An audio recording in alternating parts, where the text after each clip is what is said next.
कुछ हमारे साथी सब्सक्राइबर्स ये मांग कर रहे थे कि 2026 फिल्म्स को लेकर के क्या स्ट्रेटजी रहनी चाहिए। फिलहाल तो हम लोग मेंस की के लिए जुड़े हुए हैं। फिर भी यदि मुझे 2026 फिल्म्स देना होता और इस समय मैं मुख्य जो प्री फिल्म्स हुआ है 2025 वाला, उसमें यदि मैं फेल हुआ रहता तो मैं क्या स्ट्रेटजी अपनाता, वो देख लेते हैं। चूँकि पिछली दो बार से लगातार मैंने मेंस लिखा हुआ है, इसलिए मुझे अनुभव है, एक ठीक-ठाक कह सकते हैं कि अनुभव है। तो जो मैं करता वही आपको बता रहा हूँ। बाकी ये सबकी अपनी-अपनी चॉइस होती है, क्या करे क्या ना करे। चूँकि आपने मुझसे पूछा था इसलिए मैं आपको बता रहा हूँ। पहला काम तो मैं ये करता कि देखिए, चूँकि आपने सारी पढ़ाई कर रखी है, मैं ये मान के चल रहा हूँ कि यदि 2026 प्रीलिम्स आपको देना है, तो आपने जो बेसिक्स बुक्स हैं या स्टैंडर्ड बुक्स हैं, जैसे लक्ष्मीकांत हो गया, स्पेक्ट्रम हो गई और एनसीईआरटी हिस्ट्री की हो गई, ज्योग्राफी की हो गई, तो ये सब आपने पहले ही कवर कर रखा है। एग्ज़ाम क्रैक करने के लिए ये बेसिक इन्फॉर्मेशन तो होने ही चाहिए। साथ में और आपको क्या चाहिए अगले 5-6 महीने में, वो मैं आपको बताता हूँ। घटनाचक्र प्रकाशन का आता है पूर्वावलोकन। इसके 6 सब्जेक्ट के आते हैं, जिसमें हिस्ट्री रहती है, पॉलिटी रहती है, इकोनॉमिक्स रहती है, जियोग्राफी रहती है, इन्वायरमेंट रहती है ना, और एक क्या रहता है, economics, polity, history, geography, environment, एक कोई और तो रहती है। तो देख लीजिएगा आप, इसमें 6 आते हैं। ये 6 आपको कोशिश करना है कि टारगेटेड वे में 1 मंथ में कवर हो जाए। इसके लिए आपको फॉलो करना होगा 10 आवर रूल। डेली मिनिमम यदि आप 10 घंटे देंगे, तब जाके ये 1 महीने में ख़त्म होने वाला है। अच्छा, इसको पढ़ने का तरीका क्या है, जब आप इसको पढ़ते रहें, तब आप देखिए कौन से क्वेश्चन आपको आ रहे हैं। जो आ रहे हैं उसको जाने दीजिए, जो नहीं आ रहे हैं उस पे मार्क करते जाइए, और अगली बार जब पढ़िए तो यही मार्क वाले, और तब फिर उसको जब छाँटने की प्रक्रिया में धीरे-धीरे आप देखते जाएँगे, आप जितनी बार रिवीजन करेंगे, वो कम होते जाएँगे। दूसरा काम मैं क्या करता, दूसरा मैं काम करता मॉक टेस्ट।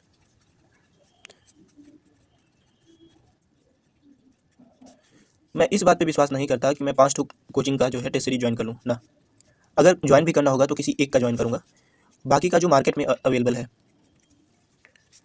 उससे मैं जो है इसको कम से कम प्रीलिम से पहले 50 से 70 मॉक्स मैं दे सकूँ या दे दिया रहूँ, ऐसी स्थिति रहनी चाहिए मेरी। तो पहला पूर्वावलोकन, दूसरा मॉक टेस्ट, और तीसरा क्या है, करंट अफेयर्स। हालांकि 2025 में करंट अफेयर बहुत कम आया था, लेकिन फिर भी सॉरी, करंट अफेयर आया था, यूपी स्पेशल के क्वेश्चन नहीं थे, लगभग बहुत कम थे। तो करंट अफेयर का बहुत इंपॉर्टेंट रोल होता है। 30 से 40 क्वेश्चन आपको हर साल मिल जाएंगे, और इसके लिए आपको कुछ विशेष नहीं करना है। बहुत परेशान होंगे तो फिर समस्या आएगी। इसके लिए सिर्फ जो आई दृष्टि करके आती है, घटना चक्र प्रकाशन का था, आपको ये लेना है, और डेली जो है 1 से 2 आवर से ज़्यादा इस पर नहीं देना है, या अपनी सुविधा के हिसाब से इसको कर लीजिए। तीसरा, ये मुझे लगता है कि, और एक और पॉइंट जो मुझे समझ में आ रहा है अब, कि मेंस का जो पीवाईक्यू होता है, आप इस फेज़ में हैं यदि प्री की तैयारी वाले में, तो आप मेंस का पीवाईक्यू कम से कम रिवाइज़ करके जाइए। मार्केट में बहुत सारे सोर्सेज अवेलेबल हैं। आप अगर अभी से तैयारी शुरू करेंगे तो 5 से 6 महीने हैं आपके पास प्रीलिम्स के लिए, ठीक है। तो इस 5 से 6 महीने में यदि आप डेली 1 घंटे या 2 घंटे भी मेंस पीवाईक्यू के रिवीजन में देते हैं, तो जब तक आपका प्री क्वालीफाई होगा, तब तक आपके पास मेंस के जो पीवाईक्यू हैं उनका एनालिसिस या उनके संबंध में आपके पास होंगे मटेरियल्स, तो आपको कुछ अनजाना सा नहीं लगेगा।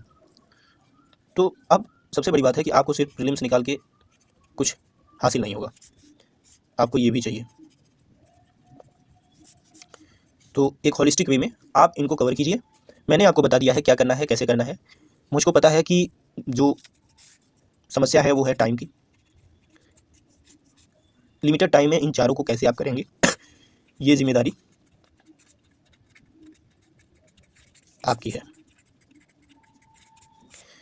मुझे करना होता तो मैं अपने हिसाब से इसमें समय विभाजित करता। आप कैसे करेंगे ये आपके ऊपर है। आपके पास जैसे समय हो, सुविधा हो, आप उसके हिसाब से करिए। थोड़ा सा देखने में ठीक नहीं लग रहा है, लेकिन फिर भी जो मैं आपको समझाना चाह रहा था वो मैंने आपको मैसेज दे दिया।